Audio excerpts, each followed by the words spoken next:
तो मंत्रिमंडल में बने रहने का ना तो नैतिक अधिकार है ना ही संवैधानिक अधिकार है।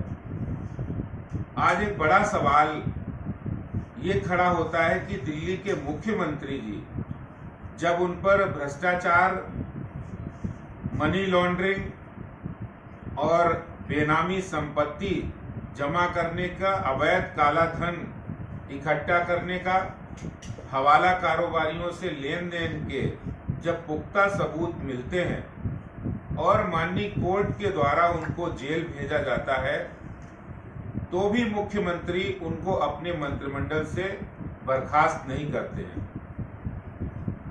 राजनीति में नैतिकता का एक बड़ा महत्व होता है। अरविंद केजरीवाल स्वयं उसी नैतिकता की बात करते रहे हैं और वो यह भी कहते रहे हैं कि अगर कोई भी रिश्वत लेते हुए, कोई भी भ्रष्टाचार करते हुए कोई वीडियो ऑडियो भी आएगा तो हम उसके खिलाफ कार्रवाई करेंगे।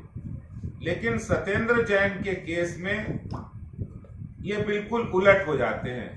सत्येंद्र जैन के ऊपर जब ईडी के द्वारा भ्रष्टाचार के सबूत दिए जाते हैं और कोर्ट उनको जेल भेज देता है, तो भी वो मंत्रिमंडल से सत्येंद्र जैन को बर्खास्त नहीं करते। अब जब स्वयं सत्येंद्र जैन ने याददाश्त जाने की बात कही है, हो सकता है कि उसमें सोची समझी उनकी कोई साजिश हो, कोई चाल हो।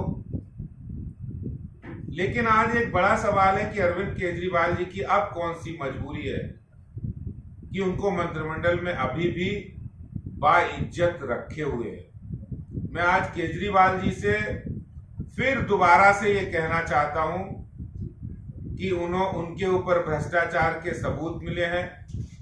उन्होंने 16 करोड़ 39 लाख रुपए की मनी लॉन्ड्रिंग केस में वो दोषी पाए गए हैं, उनको जेल हो गई है।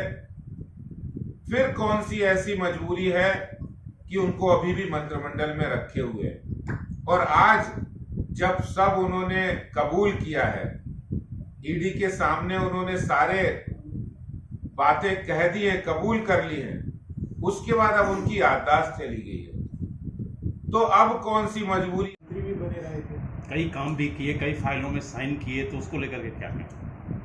आज एक बड़ा सवाल है, जब उन्होंने कहा कि कोरोना के बाद से उनकी याददाश्त चली गई, तो इसका अर्थ है कि कोरोना के बाद उन्होंने बहुत सारे अपने ऑफिस में फाइल को, सरकार के कार्यक्रमों को अंतिम रूप दिया होगा, उनके ऊपर साइन किए होंगे, उन पर भी सवालिया निशान खड़ा होता है। और ऐसे में अरविंद केजरीवाल ये जवाब दें, क्या अरविंद केजरीवाल ही उनको डिक्टेट कर रहे थे? अगर उनकी याददाश्त चली गई थी तो अरविंद केजरीवाल ही बैकडोर में रहकर सारे कामों का संचालन कर रहे थे। यानी भ्रष्टाचार जो हुआ है उसमें कहीं ना कहीं उनकी भी लिप्तता नजर आ रही है। जैसा वो कह रहे हैं कि याददाश्त चली गई थी, तो आज सवाल खड़ा होता है कि जो उन्होंने पहले जो काम किए थे वो काम गलत थे। अरविंद केजरीवाल इसका भी जवाब दें। आदेश जी, अभी जो बाई इलेक्शन होना है असेंबली का, उसमें क्या लगता है कि आम आदमी पार्टी की ये छवि खराब होगी और इसी वजह से वो इनको बर्खास्त नहीं कर रहे सत्येंद्र जैन को? अरविंद केजरीवाल अपनी हठ धर्मिता के चलते एक और वो ड्रामा करते हैं, पंजाब के अंदर एक वीडियो आ जाता है, उसको संज्ञान में लेकर मंत्री को खुद ही जज बन जाते हैं, बर्खास्त कर देते हैं। लेकिन वहीं दूसरी ओर वो सत्येंद्र जैन को इसलिए बर्खास्त नहीं करे कि वो उनके बिल्कुल खासम खास है।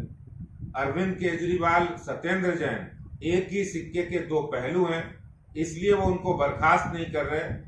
और निश्चित रूप से बर्खास्त वो इसलिए भी नहीं कर रहे हैं कि इस समय जो उपचुनाव है और उसके बाद उनकी जो उनकी इमेज है, जिस तरह से वो भ्रष्टाचार के आरोपों में घिरे हुए हैं, इसलिए वो सोच रहे कब तक उनको हम बचा लें, जब तक बचा लें तब तक बचा लें, लेकिन वो अब बचा नहीं पाएंगे। उन्हें एक न एक दिन इस्तीफा देना पड़ेगा, उन्हें बर्खास्त करना पड़ेगा। इसलिए नैतिकता का तकाजा है संविधान की रक्षा करे और उनको बर्खास्त करे। तो क्या बीजेपी ये कहना चाहती है कि Arvind Kejriwal image building develop करने के लिए सत्येंद्र जैन को बर्खास्त नहीं कर रहा? देखिए, इमेज बिल्डिंग तो टाइम चला गया। अब उन सत्येंद्र जैन और उनकी मिली भगत किसी से छुपी नहीं है, और वो चाहे कुछ भी कर लें, जब सबूत सामने आ गए हैं तो फिर वो बच नहीं पाएंगे। क्या बीजेपी इसे चुनाव का मुद्दा बनाएगी? देखिए, चुनाव का मुद्दा तो जनता बनाती है, और जनता भ्रष्टाचार को बर्दाश्त नहीं करती है। और स्वयं केजरीवाल जी कह रहे हैं कि भ्रष्टाचारी हमारे लिए